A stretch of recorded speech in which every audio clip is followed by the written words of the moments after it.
Good morning, class 7. I am Anil Bhagat, your science teacher from Modern International School, Hiswa. Welcome back to our e-learning program. Today, in this video lecture, we will discuss the question answer of chapter 9, that is soil. We had already discussed all the important topics of this chapter. If you have any problem, you can ask me, class. I will help you. So here are some question answers from the exercise which we discussed today, and then we move to the next chapter. So first question is, in addition to the rock particles the soil contains. Here, if you follow the exercise, it is given that take the most suitable answer in question number 1 and 2. So the question is, number 1, in addition to the rock particles the soil contains. So what are the things present in soil except rock particles? The answer is number 3. Option number 3 is the right answer, that is minerals, organic matter, air and water. So these are the things present in soil except the rock particles. Question number 2, the water holding capacity is highest in clay soil. We discussed that fine particles, proportion of fine particles is more and more. So clay soil, number 2. The answer is the option number 2, clay soil.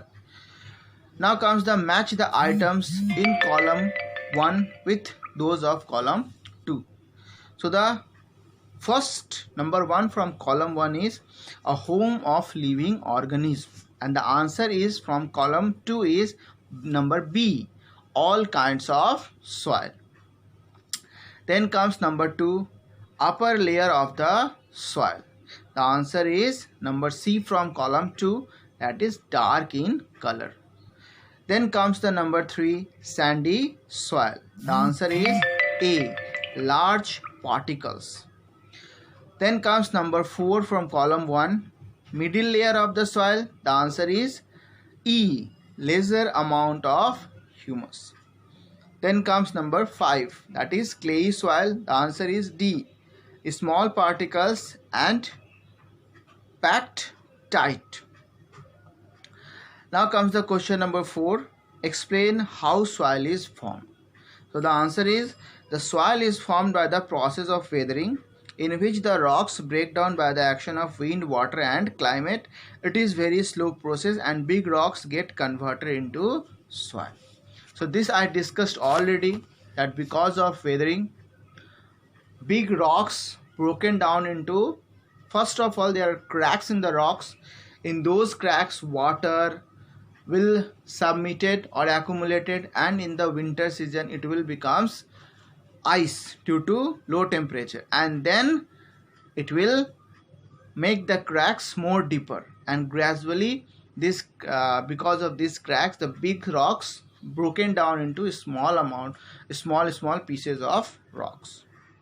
Now comes the next question number 5, how is clay soil useful for crops? Clay soil is very useful for crops because it has a very good water retaining capacity. Means it can hold much amount of water for a long period of time. Number 2, the soil is rich in humus and is very fertile. As I discussed that humus is very important for the production of crops or for the plants, and this soil is rich in humus. Next number, it contains useful organic materials. This soil contains useful organic materials. Now comes the next, list the difference between clay soil and sandy soil.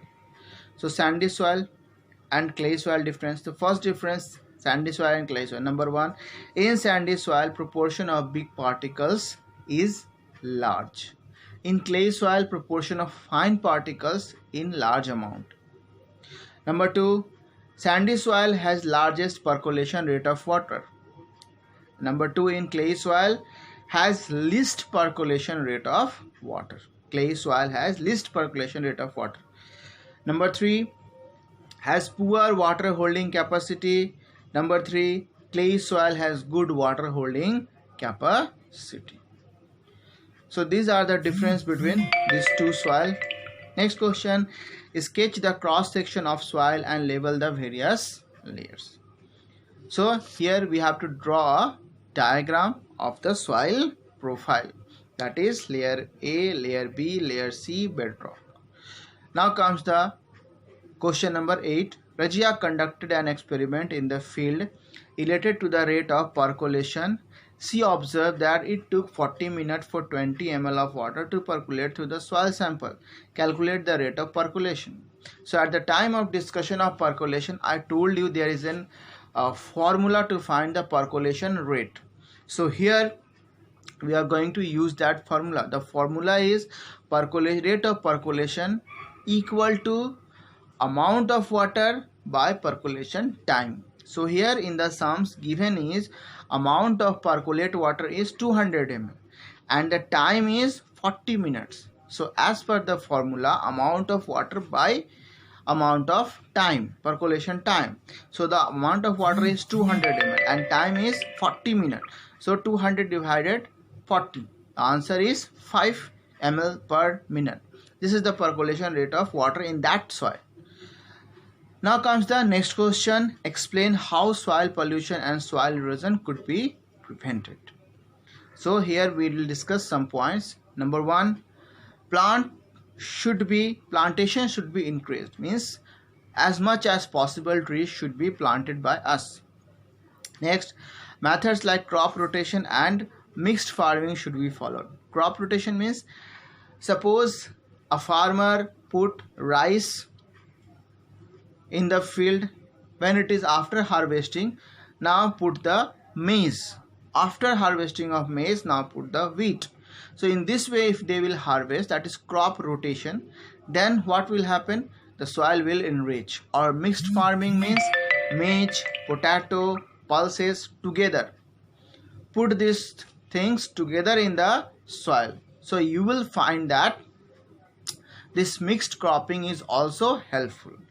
Next question, next point, use of organic fertilizers and manure instead of synthetic. Means organic farming. What we get from nature, just use that to grow the crops. That is called organic farming or manures. Like cow dung is the best manure for the fields. And don't use too much fertilizers. Next question, pesticides and insecticides should be used in limited quantity. We use the pesticides and insecticides in limited quantity, not too much pesticides and insecticides will be used. Next question, plastics bags should be banned and not mixed to soil. Plastics are very harmful for the health of soil, so ban it and don't never mix that plastic, or don't allow plastic to mix with soil. Next question, industrial waste should not be dumped directly as it kills microorganisms of soil. You will find that industrial waste they will carry by the truck and put into the soil. No, this practice should be stopped. Industries must understand that whatever they are producing in the industry and whatever waste is produced after that, they must find a way to recycle the waste in a useful product. It is the duty of industries and the owner of industries that whatever they are producing and whatever the waste products are produced after the production, they must maintain it and they must find a way to recycle that waste products into a useful product, or they must find a way to decompose it properly. So class, now there is a last question, that is number 10. Solve the following crossword puzzle with the diagram. You can solve it easily. There are simple things, so I don't solve it here. Try to solve it by yourself. If you have any problem, ask me, I will help you class, or I will send you the picture of that later in the group. So class, have a great day, be safe at home, see this lecture again and again, go for the reading of book again and again. Thank you.